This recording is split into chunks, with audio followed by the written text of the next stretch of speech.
स्वागत है आपका गुरुकुल फॉर यू चैनल में। आइए 14.1 का ये क्वेश्चन नंबर 6 सॉल्व करते हैं, जिसमें हमें दैनिक व्यय दे दिया गया है और परिवारों की संख्या दिया गया है 25 है। मोहल्ले के 25 परिवारों में यानी कि एफ आई जो हमारा है वो 25 दे दिया गया है। अब हम मध्यमान की ओर चलेंगे। मध्यमान निकालने के लिए सबसे जो बढ़िया तरीका है, तो मध्यमान निकालने का जो तरीका है वो है कि दैनिक व्यय में जो दिया गया है उच्च सीमा और निम्न सीमा को जोड़कर 2 से जब हम भाग देते हैं तो हमारा मध्यमान निकलता है, अर्थात एक्स आई निकलता है।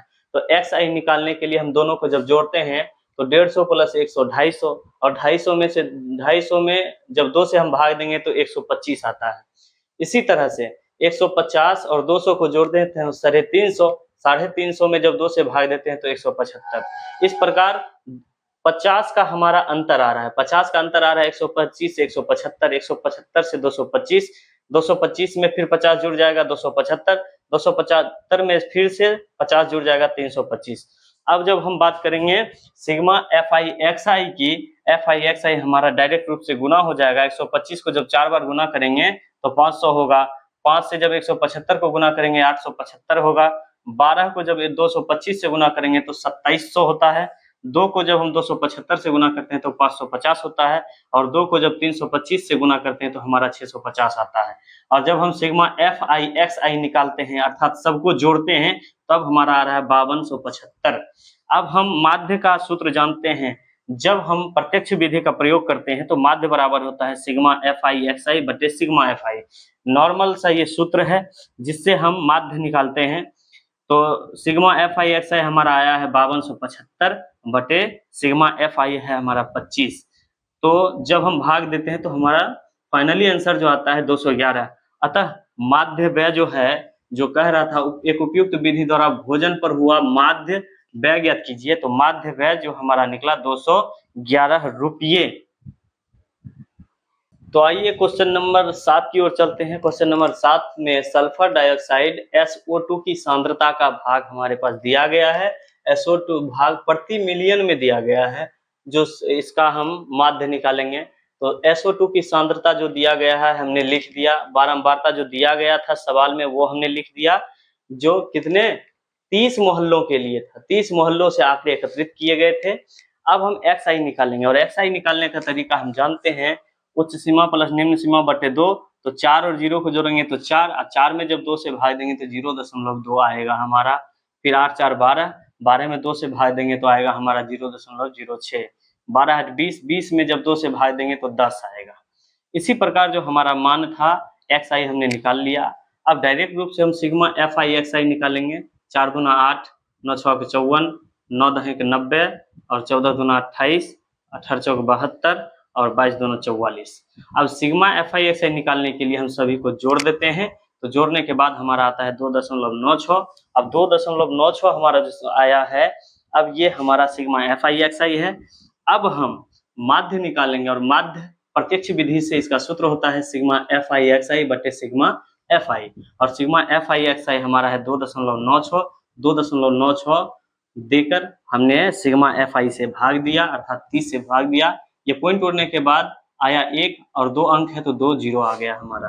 और फिर हम जो आगे बढ़ेंगे तो ये है हमारा 296 बटे 3 गुना 1000।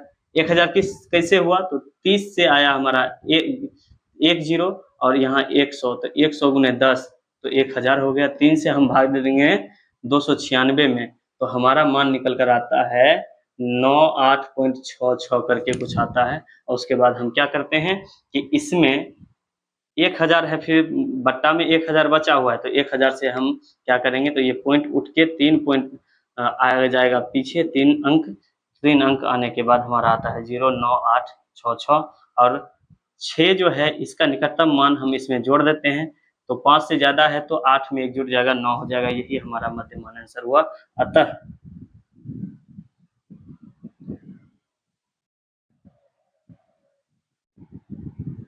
SO2 की सांद्रता का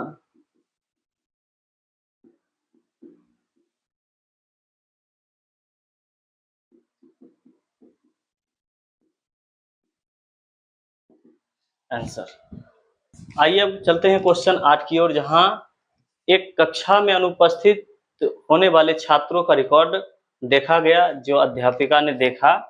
तो अब इसका माध्य हमें ज्ञात करने के लिए कह रहा है। जो डाटा दिनों की संख्या दिया गया है, 0 से 6 दिन में कितने विद्यार्थियों ने अनुपस्थित रहा, तो 11 है। इस तरह से जो डाटा दिया गया है ये हमारा सिग्मा FI होता है।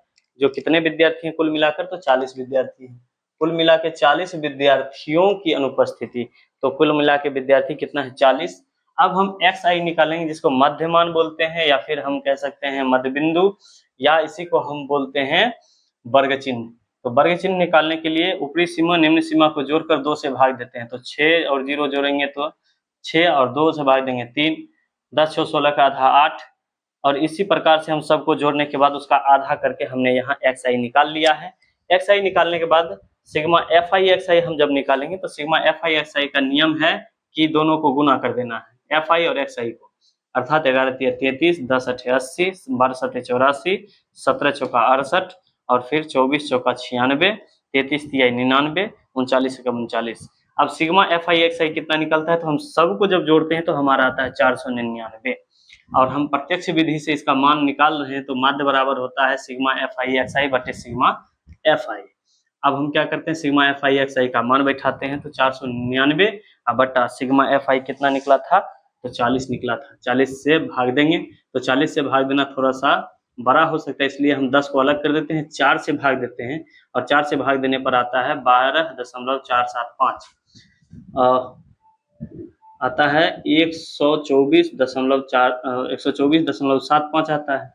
अब ये जो 10 है, 1 0 है, अर्थात ये जो पॉइंट है एक अंक पीछे आ जाएगा, अर्थात 12.475 हो जाएगा। ये पॉइंट यहाँ उठकर आ गया है, या हम इसी को कह सकते हैं 12.48 दिन, इतने दिन मध्यमान इसका मान निकला है।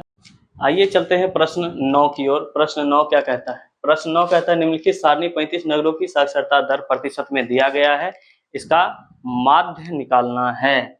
इसका क्या निकालना है? माध्य साक्षरता दर निकालना है। माध्य साक्षरता दर निकालने के लिए हमारे पास बारंबारता भी दिया गया है। अब हम निकालेंगे XI, जिसको वर्ग चिन्ह बोलते हैं, मध्यमान बोलते हैं।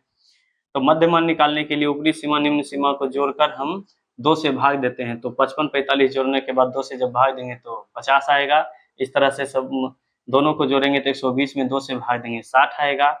फिर इसका मान जो हमारा है पूरा का पूरा निकल गया। अब हम FI XI करेंगे तो डायरेक्ट रूप से गुना करेंगे, 50 तिहाई 150, 60 रहेंगे 600, 11 7 77, उस पर 1 0, 8 8 64, उस पर 1 0, 9 तिहाई 27, उस पर 1 0, और सबको जब हम जोड़ते हैं तो आता है 24 30, इतना आता है हमारा। तो प्रत्यक्ष विधि से हम चूंकि मान निकाल रहे हैं, और प्रत्यक्ष विधि से माध्य बराबर होता है सिग्मा FI XI बटे sigma FI। Sigma FI XI हमारा आया था 24 30, तो 24 30 बटे सिग्मा FI हमारा है 35, तो 35 लिख दिया हमने। तो जब हम काटते हैं तो 5 से 5 7 35, नीचे तो 7 आ गया, 5 से 5 चौके 20, 4 2 3 43 हुआ, 5 8 40, 3 0 30 हो गया, 5 6 30, और 7 से जब हम भाग देते तो हमारा ये मान आता है 69.428, और 69.428 को 69.42 लिख सकते हैं, या फिर सीधा 4 लिखते हैं, क्योंकि 2 का निकटतम मान 0 होता है, तो 0 से 5 के बीच में 2 आता है, इसलिए हम क्या करते हैं 4 ही रहने देते हैं। आंसर हमारा हो जाएगा 69.4%। अतः माध्य साक्षरता दर, अच्छा यहाँ पर अतः माध्य साक्षरता दर, अतः माध्य साक्षरता दर बराबर 69.4% आंसर। तो इस प्रकार हमने सभी सवाल को बहुत ही हल्के तरीके से सॉल्व किया है। अब अगले क्वेश्चन की ओर हम बढ़ेंगे अगले दिन। आज के लिए बस इतना ही, मिलते हैं अगले वीडियो में, तब तक के लिए पढ़ते रहें।